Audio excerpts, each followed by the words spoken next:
tipo de evaluaciones y cómo han de hacerse. Adelante, Celia. Eso espero. Lo primero, bueno, de nuevo muchísimas gracias, María, por habernos invitado y como España a participar en esta jornada. Voy a intentar también ser breve porque José María ha puesto el timing muy bien. Y bueno, y en parte porque, mira que nos habíamos puesto de acuerdo, que habíamos hablado antes de organizar nuestras presentaciones, pero no deja de ser curioso para mí, ahora que te he escuchado, ver hasta qué punto, lógicamente, los temas que tratamos y las problemáticas y sobre todo los estudios de caso sobre los que vamos a hacer mención ambos, pues coinciden. Eso tiene una explicación. No es que no haya más estudios de caso de evaluación de impacto patrimonial, es que hay un tema asociado a la confidencialidad muy importante que hace que no siempre se puedan hablar de todos los asuntos. Luego me referiré a ello al final. En esta ponencia, pues lógicamente por el papel de cómo voy a centrarme en la evaluación de impacto patrimonial, en los bienes patrimonio mundial y en particular en los bienes patrimonio cultural mundial, y para eso vamos a ver las orientaciones que ha desarrollado primero ICOMOS y luego ICOMOS junto al resto de los organismos consultivos de la Convención mediante en el marco del programa de liderazgo en materia de patrimonio mundial al que también haré referencia. Para ello, primero, un poco vamos a contextualizar también por qué la evaluación de impacto patrimonial es un aspecto esencial en el trabajo dentro de la Convención de Patrimonio Mundial. Me centraré después en esas orientaciones que ha ido desarrollando ICOMOS y el resto de los organismos consultivos a lo largo del tiempo, y después no quería terminar sin aprovechar un poco la ocasión para presentar un poco cuál es la situación de la evaluación de impacto patrimonial en España, cómo trabajamos dentro del Comité Nacional Español de ICOMOS con la evaluación de impacto patrimonial como herramienta de trabajo y de análisis, y extraer pues una serie de conclusiones que son para el contexto español pero que son perfectamente extrapolables al contexto internacional y que, bueno, que espero que puedan ser de utilidad para el desarrollo de la jornada. No deja de ser curioso, pero muy curioso, que para empezar a hablar de este tema tengamos que hacer referencia al inicio de la Convención de Patrimonio Mundial, que tiene precisamente su origen en una acción patrimonial con un impacto tremendo en el patrimonio cultural de una nación patrimonial por antonomasia como es Egipto.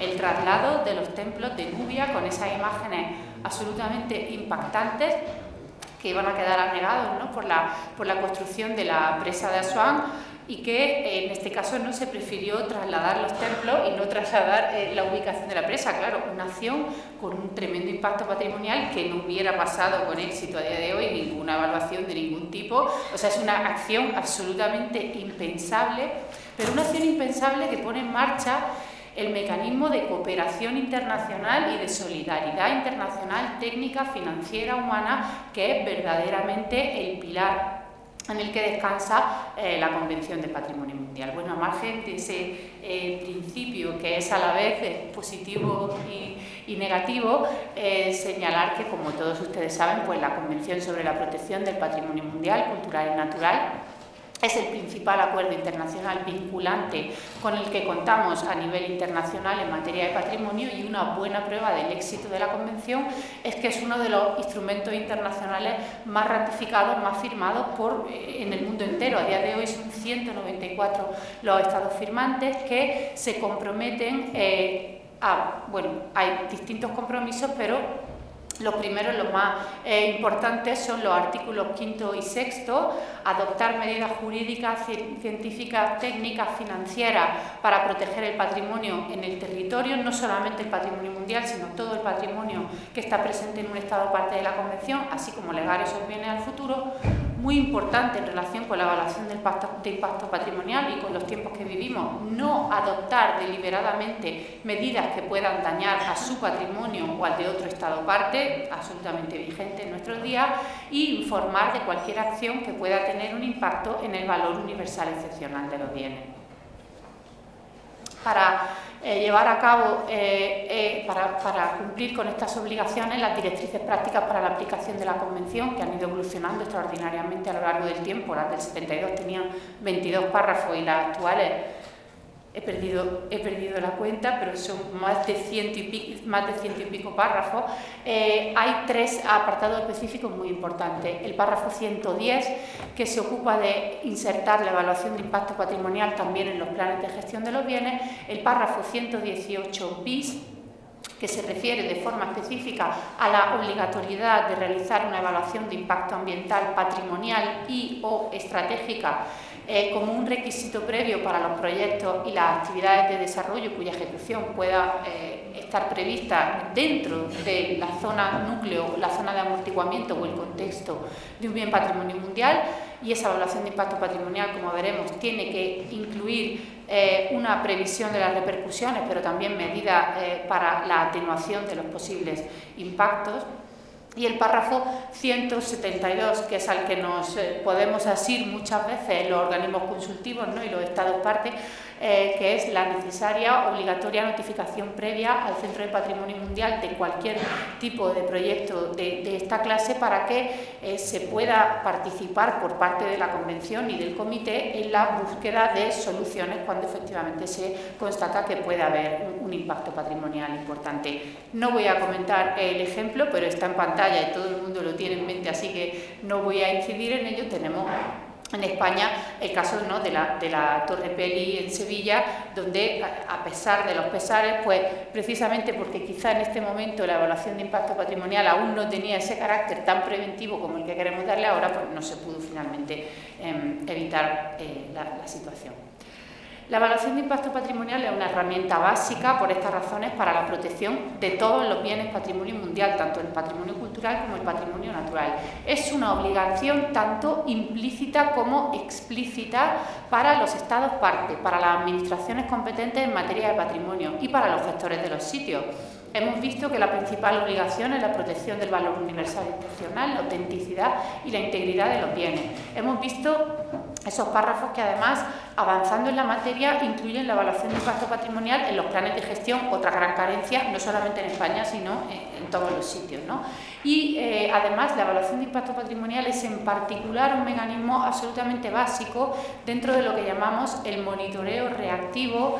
¿Qué es el monitoreo reactivo? El monitoreo reactivo es el proceso que se pone en marcha en el marco de la Convención cuando el Centro de Patrimonio Mundial tiene conocimiento de un proyecto que tiene un impacto potencial en un bien patrimonio mundial. Cuando esa constatación es evidente, el Centro de Patrimonio Mundial pone en marcha un mecanismo para la revisión de lo que está sucediendo, un mecanismo en el que se cuenta con los organismos consultivos de la Convención y como, si es patrimonio cultural, Unión Internacional para la Conservación de la Naturaleza, si es patrimonio natural, y ambos organismos consultivos si se trata de bienes mixtos. Y, por supuesto, la principal herramienta con la que contamos para realizar un análisis científico interdisciplinar y serio sobre esos impactos, pues es precisamente la evaluación de impacto patrimonial. La claridad de estos párrafos y la importancia que tiene el asunto contrasta fuertemente con el escasísimo encaje legal que tiene la evaluación de impacto patrimonial a día de hoy a nivel nacional, regional y local. Y no me refiero, por supuesto, al caso de España, me refiero a prácticamente casi todos los países de nuestro entorno. Empezamos con los casos. Un ejemplo evidente, ¿no?, de hasta qué punto la evaluación de impacto patrimonial todavía no está asentada pese a su importancia. El caso sonadísimo de Stonehenge y sus sitios asociados. Se inscribe en la lista del Patrimonio Mundial en el año 86 y ya desde el año 87 y hasta el año 2021, que ha tenido lugar la última sesión del Comité del Patrimonio Mundial, Stonehenge, a pesar de ese carácter absolutamente sagrado, excepcional, especial del bien, es uno de los lugares que mayor número de informes reactivos ha motivado en la historia, ¿no?, de la Convención. 24 decisiones del Comité de Patrimonio Mundial, 5 misiones conjuntas del Centro de Patrimonio Mundial y ICOMOS, 4 informes sobre el estado de conservación. Por cierto, SOC es las siglas de estos informes sobre el estado de conservación en inglés. Lo voy a decir solamente SOC en esta conferencia. Tenemos que mirarnos los nombres que les ponemos a las convenciones y a los instrumentos, porque se te va una conferencia completa diciendo nombre completo de la convención, de las evaluaciones. Entonces, intentaré usar esta abreviatura. El problema fundamental, como ha señalado José María, son a lo largo del tiempo han sido dos autovías que atraviesan el sitio y también sus inmediaciones. En el caso de la A344 fue posible clausurarla y relocalizar el centro de visitantes, y ahora el objeto de preocupación y de impactos es la A303, que ha sido objeto de una evaluación de impacto patrimonial en el 2018 y que es también objeto de la última decisión del Comité del Patrimonio Mundial en la materia en el año 2021. Esa decisión, entre otras cuestiones, tiene una serie de considerandos, como todas ellas. Esta decisión recuerda al Estado parte que la evaluación de impacto patrimonial de 2018 determinó muy claramente el impacto negativo muy fuerte de esta autovía en mitad del lugar patrimonio mundial y, en segundo lugar, le pide al Estado parte que revoque la licencia para la construcción de esta autovía, porque de concederse esta licencia, y no sabemos lo que va a pasar, el bien, sin lugar a duda, y además así lo establece también el considerando 12, que no lo he traído por no ser redundante, pero que viene a insistir en lo mismo, dice de forma precisa que el bien ingresará sin lugar a dudas en la lista del patrimonio mundial si se da la licencia. No sabemos lo que va a pasar porque en el año 2022 no hubo sesión del comité debido a que Rusia ostentaba la presidencia del Comité de Patrimonio Mundial y eso estaba lógicamente asociado a la guerra de Ucrania. Luego, para saber qué va a pasar, tenemos que esperar a la siguiente sesión del comité, que va a ser en Riyadh, en Arabia Saudí, este mes de septiembre. Aquí tenemos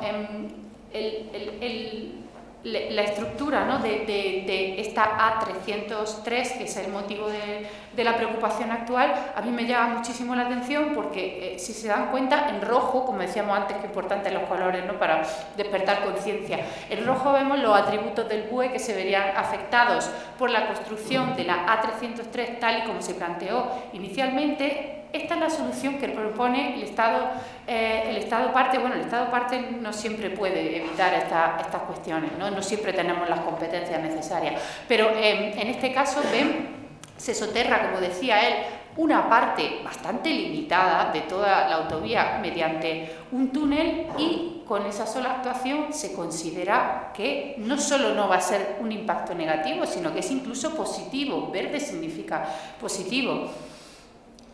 Tendremos que verlo.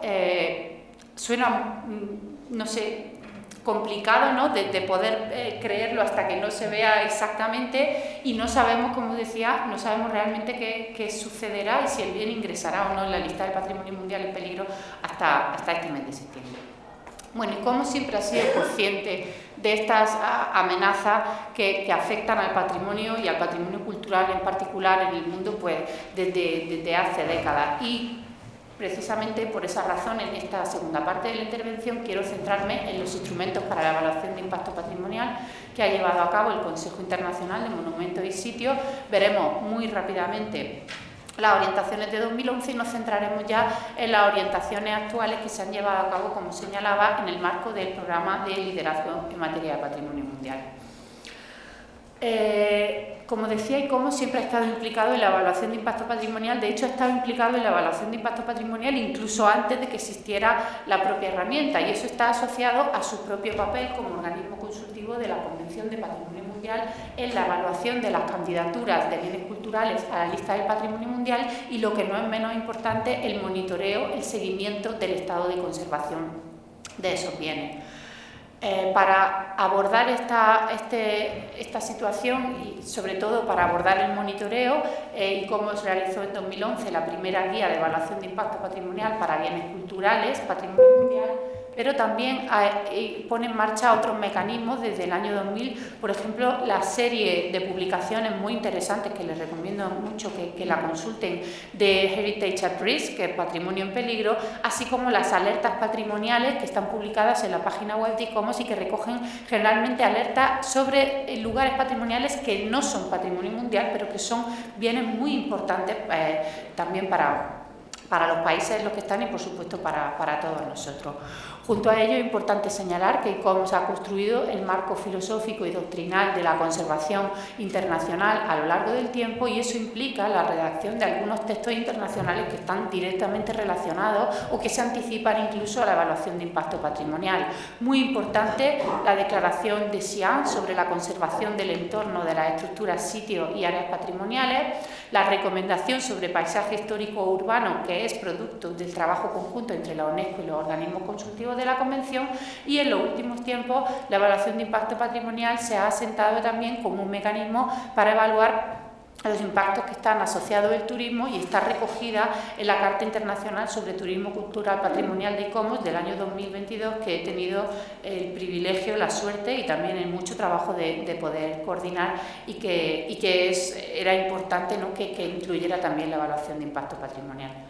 Como decía, en el año 2011 ICOMOS puso en marcha la primera adaptación de la evaluación de impacto ambiental, que sí que era ya preceptiva en casi todos los países del mundo, adecuándola al caso específico del patrimonio mundial, evaluando sistemáticamente los impactos en el valor universal y excepcional, la integridad y la autenticidad de los bienes, incluyendo consideraciones sobre cómo evitar, reducir o mitigar los impactos, y atendiendo a la pregunta del millón, que es si está amenazado o no está amenazado el estatus de patrimonio mundial, que es lo que produce una extraordinaria preocupación.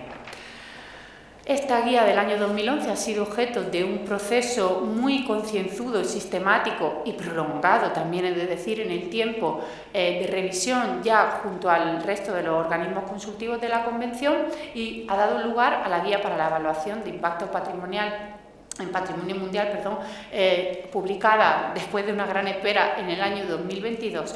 Esta guía ha supuesto una mejor integración de la evaluación de impacto patrimonial en los planes de gestión de los bienes, consigue impulsar evaluaciones más globales y más estratégicas de la globalidad de los impactos posibles, además en todos los tipos de bienes y en su contexto. La guía supone también una aportación muy importante porque identifica de una manera más clara cuáles son los actores que están implicados en las evaluaciones, su contratación, que no deja de ser un aspecto polémico a veces, y el alcance de las evaluaciones. También identifica y da criterios para la participación social y la gobernanza en este campo, y incide en la evaluación y en la auditoría de resultados, que era un aspecto quizás menos desarrollado en la otra guía. Y además, como decía, es una guía que se plantea para todo el tipo de patrimonio, para bienes culturales y naturales, y no solo para aquellos que sean patrimonio mundial. Voy a explicar de una manera rápida los contenidos esenciales de esta guía de evaluación de impacto patrimonial, pero a lo mejor, por supuesto, es consultarla de manera concreta, ¿no?, especialmente para las personas que estén implicadas en este tipo de evaluaciones. Y el proceso para la evaluación tiene dos grandes apartados, digamos, una fase de participación y una fase de resolución proactiva de los problemas, que a su vez se distingue o se divide en distintos pasos, 11 pasos, de los que hablaré de forma, como decía, breve en este momento. El proceso de participación es muy importante. Como en cualquier otra cosa, quien lleve a cabo la evaluación de impacto patrimonial va a tener una influencia directa, ¿no?, en el resultado y en la calidad. Las evaluaciones de impacto patrimonial tienen que ser documentos absolutamente independientes, tienen que estar a cargo de equipos interdisciplinares, donde la guía reconoce arqueólogos, historiadores, geólogos, gestores de bienes, pero también, por ejemplo, biólogos, ¿no?, y otros especialistas. Tienen que estar presentes, por supuesto, las administraciones implicadas, pero también las que son directamente afectadas por los posibles proyectos. Tienen que formar parte otros expertos, como puedan ser, por ejemplo, ¿no?, ingenieros o abogados en estas evaluaciones, y, por supuesto, la comunidad local, los usuarios, los detentores tradicionales de derechos, mediante además un procedimiento informado al respecto. Lógicamente, la fase de resolución de problemas tiene que empezar, como es lógico, con la identificación de cuáles son esos problemas. Para eso se tienen en cuenta los factores de degradación de los bienes que están identificados por el Centro de Patrimonio Mundial, y las obligaciones de las directrices prácticas de la Convención. ¿Cuándo hay que realizar una evaluación de impacto patrimonial? cuando hay un impacto potencial muy fuerte en el valor universal excepcional, cuando se produce dentro de la zona núcleo y la zona de amortiguamiento del bien, cuando la escala del impacto se prevé que va a ser muy amplia, irreversible, permanente, etc. ¿Cuándo podría evitarse la evaluación de impacto patrimonial? Bueno, en los casos en los que la escala es muy pequeña, sobre todo en los casos en los que el impacto es perfectamente reversible y de carácter temporal. Si se produce muy lejos del valor universal excepcional y por lo tanto la posibilidad de afectar al mismo es menor. El siguiente aspecto precisamente a evaluar es ese alcance, esa escala que van a tener los proyectos y identificar toda la información que vaya a ser necesaria para llevar a cabo la evaluación de base, evaluación de base que lógicamente se basa por los compromisos de la Convención de Patrimonio Mundial en la determinación del valor universal excepcional del bien y la manera en la que ese valor universal excepcional es transmitido por una serie de atributos. Para reconocerlo, lo ideal es fijarse en los propios documentos que acompañan, ¿no?, a una nominación. También es muy importante, al determinar la escala y la evaluación de base, tener en cuenta que la evaluación de impacto patrimonial tiene que considerar obligatoriamente las interdependencias que se dan entre un bien de patrimonio mundial, su zona de amortiguamiento y su contexto más amplio, porque de hecho en muchísimas ocasiones esos proyectos o esos impactos se producen en el contexto del bien y no en su zona núcleo, faltaría más, pero luego el impacto que pueden tener en el valor universal excepcional es enorme y no se puede caer nunca en el riesgo de decir, como esto está a 20 metros de la zona de amortiguamiento, no tiene impacto. No, hay que tener en cuenta muy bien esas interrelaciones. El siguiente aspecto importante es evaluar en profundidad la propuesta en sí misma y las posibles alternativas que puedan plantearse y la identificación de impactos. Los impactos pueden ser muy diversos y los compañeros de ICOMOS que han trabajado en esta guía, cuando hablan de la evaluación de impacto patrimonial, por ejemplo Richard McKay, al que tú hacías referencia antes, Richard siempre identifica como un buen ejemplo de esta identificación el caso de Viena. Viena ha sido objeto de diversas evaluaciones de impacto patrimonial, la última en el año 2019 y en el año 2021, y está inscrita en la lista del Patrimonio Mundial en Peligro en el año 2017. ¿Por qué está inscrita? Bueno, lo que más se conoce de este caso es ese... no sé si ¿ven el puntero mío? ¿Sí?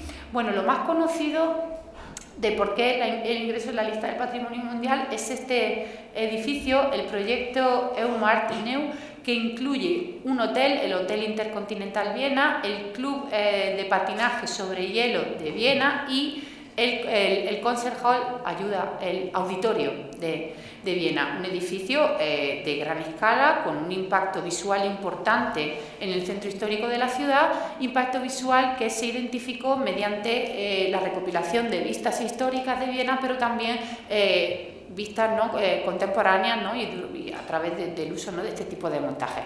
No obstante, quería señalar que la problemática que afecta a este bien no se deriva solamente de este edificio, que es lo más conocido. La propia implantación de la Convención en Austria enfrenta, ¿no?, como en muchos otros lugares, aspectos legales, ¿no?, importantes, aspectos de planeamiento que también se pueden todavía mejorar. El bien carecía de un plan de gestión, aunque ya cuenta con uno, y bueno, fueron la confluencia, ¿no?, de estos aspectos los que han situado a Bien en la lista del Patrimonio Mundial en Peligro. Lo mismo que en el caso de Stonehenge, no vamos a saber si sale o no sale de esta lista del Patrimonio Mundial en Peligro hasta la siguiente sesión del Comité del Patrimonio Mundial.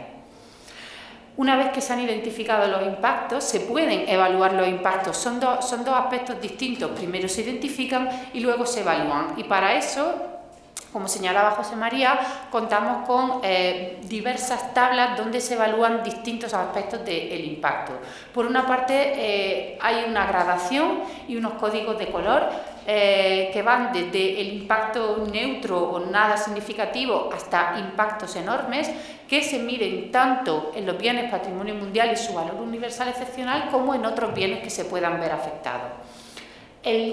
Siguientes dimensiones que hay que evaluar es el tipo de impacto, su magnitud, la duración del impacto, la extensión que puede tener el impacto, su frecuencia y absolutamente si hay alguna posibilidad de reversibilidad.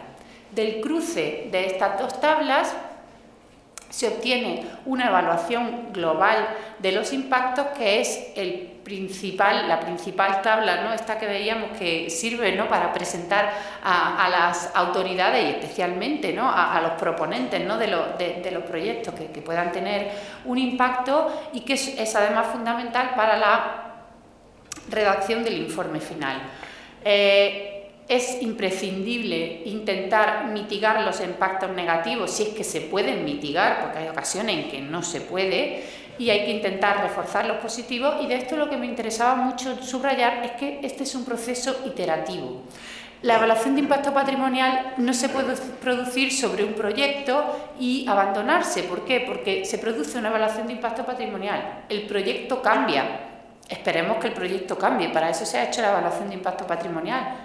Y ahora hay otro proyecto, pues ese proyecto también tiene que ser objeto de una evaluación de impacto patrimonial. Por eso es un proceso iterativo. Por eso es tan importante también que la evaluación de impacto patrimonial sea una herramienta lo más preventiva posible. Tenemos un ejemplo muy bueno en el Real Sitio de Drottningholm, que está en un lago muy cerca de Estocolmo, en Suecia. Este es un Real Sitio que comprende un palacio, unos jardines del siglo XVIII monumentales, espectaculares, los más importantes quizás de la Europa septentrional, y como buen jardín dieciochesco tienen su teatro, su pabellón chino, etcétera.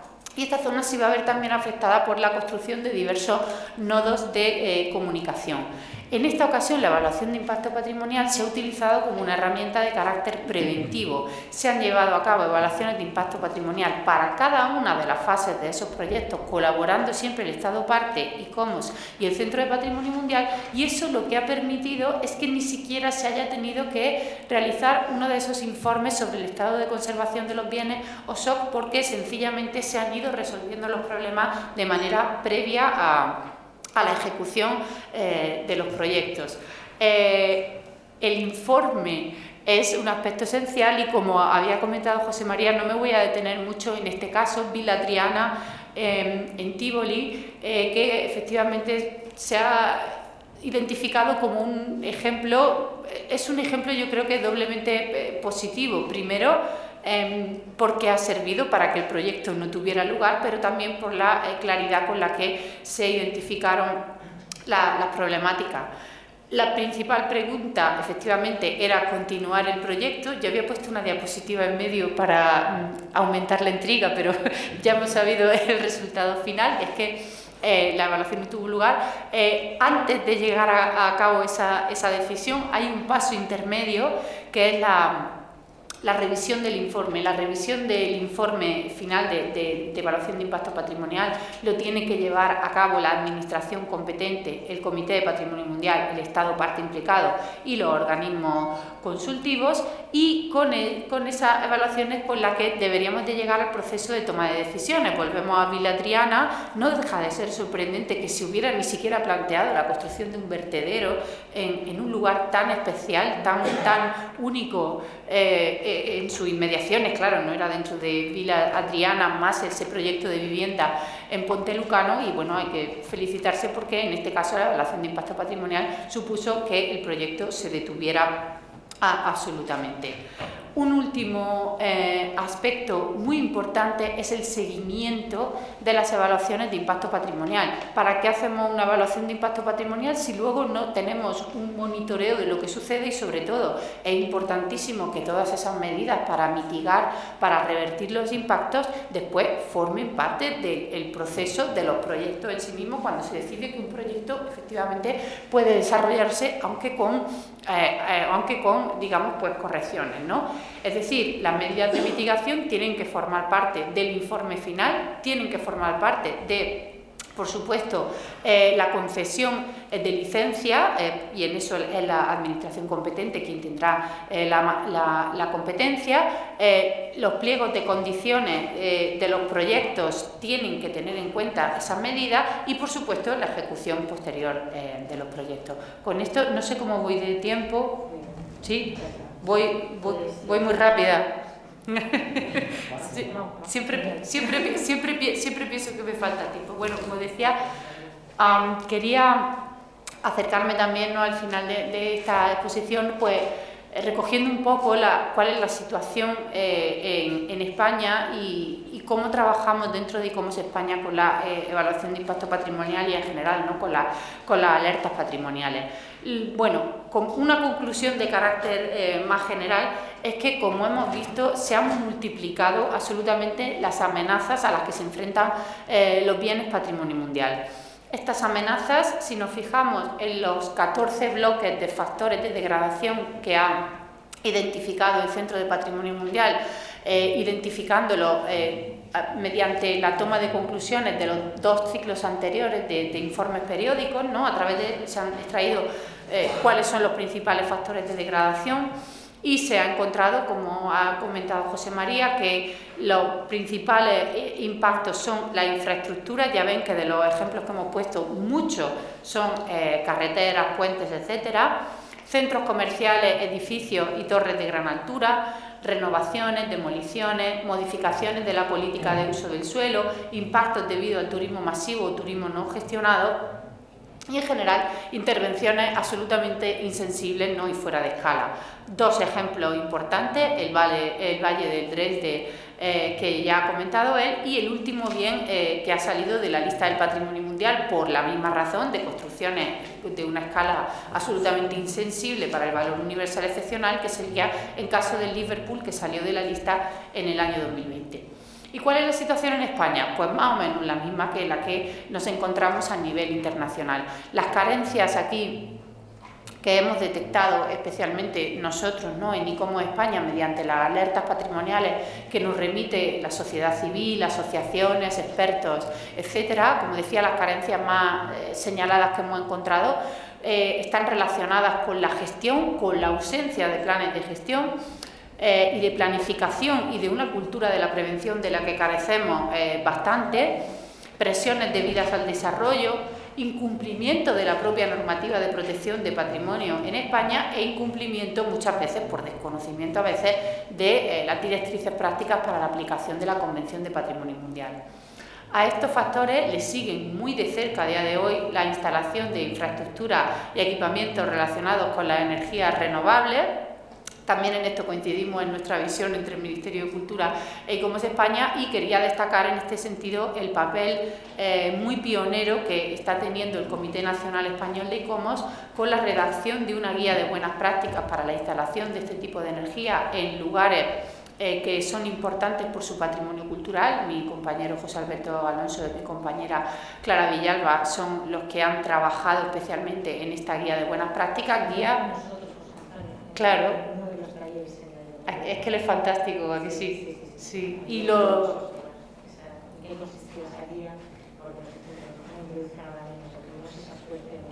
Sí. Y seguiremos contando porque, bueno, el Ministerio de Cultura ha participado también en esta guía de buenas prácticas. Se va a presentar al Parlamento, además, europeo. Lo vamos a presentar en la siguiente reunión del Eurogrupo de ICOMOS, que va a tener lugar en Tallinn en el mes de junio, y, en fin, esperamos que sea verdaderamente útil, ¿no?, para lo que se plantea. La evaluación de impacto ambiental, los ejemplos que nos llegan, por lo menos a ICOMOS España, hace un análisis muy escaso, muy somero de los valores patrimoniales e incluso de la propia normativa que afecta a la protección del patrimonio cultural, y bueno, todo esto, pues el impacto patrimonial está asegurado. Cuando nos llegan alertas de este tipo en ICOMOS España, desde la Junta Directiva que formamos parte ahora del Comité Nacional en el año 2018, tenemos distintas comisiones de trabajo para trabajar en estas amenazas, ¿no? Por una parte tenemos una comisión de informe e impacto patrimonial que se ocupa de esto, como su propio nombre dice, y también tenemos una comisión de patrimonio mundial que dirige Mónica Luengo, en las que tratamos estos aspectos. ¿Cómo lo hacemos? Pues utilizamos la evaluación de impacto patrimonial para construir nuestros informes técnicos, colegiados y absolutamente confidenciales, que son para nuestro propio conocimiento y para nuestra propia reacción con respecto a estas amenazas, y en función de los casos, porque es imposible establecer un protocolo único, intentamos siempre ofrecer un asesoramiento y un protocolo de seguimiento con las administraciones competentes, con los gestores de los sitios implicados y, por supuesto, con todas las personas interesadas y los expertos en la materia. Y en otras ocasiones hay que hacer un protocolo también de coordinación con ICOMOS Internacional y con el Centro del Patrimonio Mundial, cuando los casos obviamente tienen que pasar a ese ámbito y no son, por supuesto, casos en los que sea ICOMOS España en absoluto quien toma una decisión, cuando en muchas ocasiones en la prensa española vemos la UNESCO dice o ICOMOS dice, hay una enorme variedad de confusiones, a veces intencionadas, a veces menos, pero hay que tener cuidado, ¿no?, con estas cuestiones. Bueno, las peticiones de asesoramiento y ICOMOS España, las alertas patrimoniales, como sucede en el contexto internacional, se han multiplicado de una manera terrible en los últimos tiempos. Cuando nosotros entramos en el año 2018, a todo lo que venía de antes se añadieron nada más y nada menos que 40 nuevas solicitudes que dieron lugar a 24 informes por nuestra parte. En el año 2022 se han sumado otros 18 sitios patrimonio mundial más 22 bienes BIC. Y además de que es un número enorme de bienes, es que también se produce un proceso acumulativo enorme para nosotros, una preocupación constante, porque a los casos nuevos se suma el monitoreo de los anteriores, con lo cual verdaderamente es un ámbito de trabajo en el que no termina y que además, bueno, quiero recordar que en ICOMOS trabajamos de forma colegiada, pero absolutamente desinteresada y voluntaria, experta pero voluntaria en estos temas, y no deja de ser una labor pues muy difícil, a veces también con grandes recompensas, ¿no?, cuando se consigue que algo mejore. Bien, pasando ya muy rápidamente a las conclusiones a las que nos llevaría un poco todo esto que hemos visto, quería señalar en primer lugar que efectivamente la evaluación de impacto patrimonial es obligatoria en el contexto del patrimonio mundial, pero tiene que tener ya un encaje para todo el patrimonio protegido, y además tiene que medir otros tipos de impacto: impacto social, impacto en los valores inmateriales, el impacto económico que tienen las malas decisiones, que también lo tienen, el impacto en la visita pública de los bienes. Todas estas cuestiones las tenemos que empezar a plantear. Para eso es muy importante que la evaluación de impacto patrimonial se integre en la normativa patrimonial estatal, autonómica y urbana al mismo nivel que, y junto a la evaluación de impacto ambiental, incluirse en los mecanismos, en los instrumentos de gestión y de monitoreo. La evaluación de impacto patrimonial debería de ser obligatoria siempre que haya un proyecto que no vaya a ser objeto de evaluación de impacto ambiental. Y, por ejemplo, también cuando se propongan nuevos planes especiales, especialmente cuando se producen cambios muy importantes dentro de ellos, tiene que ser una herramienta que se aplique de forma temprana, preventiva, de forma experta, profesional, interdisciplinar, independiente y con la participación de todos los afectados y todos los implicados. Y para eso necesitamos, lógicamente, aumentar extraordinariamente la comunicación y la formación en esta materia para distintos tipos de agentes, personas y sectores implicados. Eso es lo que estamos haciendo hoy precisamente. Iniciamos esta labor con el Ministerio de Cultura en el año 2021. Mira, al final tenemos la fecha precisa aquí en el cartel. Y también se han llevado a cabo ya otros cursos también dentro de España en la materia, como el que hicimos hace poco tiempo con la Fundación Santa María de Albarracín. Sería absolutamente imprescindible que contemos con una base de datos, de estudios de caso, que nos permitan ver cómo se están llevando a cabo evaluaciones de impacto patrimonial en España y en el contexto internacional. Pero esto es una tarea muy difícil. Primero, hay un contrato de confidencialidad en lo que nos afecta a nosotros, hay como UNESCO y el Centro de Patrimonio Mundial, que hace que de por sí haya muchos temas que sencillamente no pueden tratarse de una forma pública. Pero también hay una negativa muy recurrente por parte, a veces, de las administraciones y casi siempre por parte de los propios a las propias personas que están implicados en estos proyectos que pueden tener un impacto potencial, de que se publiquen las evaluaciones de impacto patrimonial, con lo cual la construcción de esta base de datos, que sería muy importante para que podamos tener ejemplos de buenas y malas prácticas, al final es muy difícil construirla, y eso es precisamente lo que hace que tanto José María como yo utilicemos ejemplos muy similares, ejemplos que sí son de carácter público, que se utilizan continuamente en el marco de la Convención y de los organismos consultivos como formas de ejemplificar estos asuntos, y bueno, pues hay otros que los mantenemos hasta que nos dejen contarlos, digamos.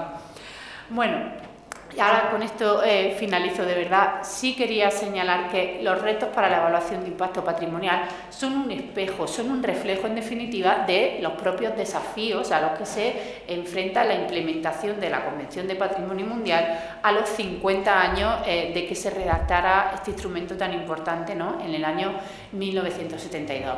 Durante el año pasado, durante el año 2022, hemos hecho una gran labor, ¿no?, de reflexión sobre qué ha supuesto la Convención en estos 50 años, por parte de la sociedad civil, por parte de los organismos consultivos, por todos los expertos de patrimonio, creo yo, y las conclusiones que por lo menos hemos ido recogiendo a nivel personal y, por ejemplo, con la Comisión de Patrimonio Mundial de ICOMOS España, es, en primer lugar, que existe una diferencia enorme en las prioridades y en la forma en la que se interpretan la Convención y las directrices prácticas por una parte el Centro de Patrimonio Mundial, la UNESCO y los organismos consultivos, y por otra parte los Estados parte de la Convención y la sociedad en general.